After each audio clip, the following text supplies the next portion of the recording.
Bring yourselves and bring your children as the Sahaba, the Salaf, they used to do. They used to take their children to the gatherings of knowledge so that the children would be educated in that way. It's mentioned about one of the scholars. He used to have a rule that anybody without a beard cannot come to my lesson. What he meant by that was young kids, because young kids don't have beards.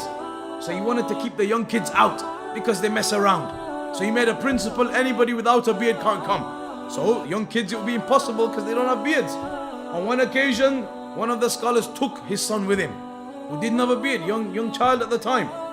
So then it was said to him, you know our rule, anybody without a beard, you can't come.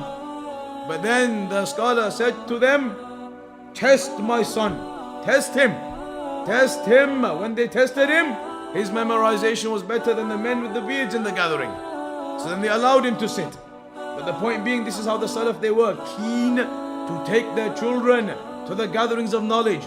This is how you build the Islamic family, upon knowledge. Bring your children even if they are young, teach them and educate them. We've seen kids as young as 3 or 4. I used to teach one myself, 4 or 5 years old, memorize the hadith of Jibreel. 4 or 5 years old, 5 years old maybe. Memorize the hadith of Jibreel. And you know how long that is on a piece of paper, 2 or 3 pages long. Memorize the hadith of Jibreel. Other kids we know, 3, 7, 8, 9 years old, memorize Arba'in al-Nawawi, memorize Thalathatul Usul.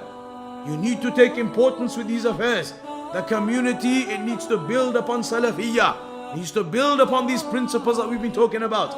It's not just about coming here now and then after that for 6 months nothing happens. Everybody disappears, nobody bothers learning, nobody bothers making any effort.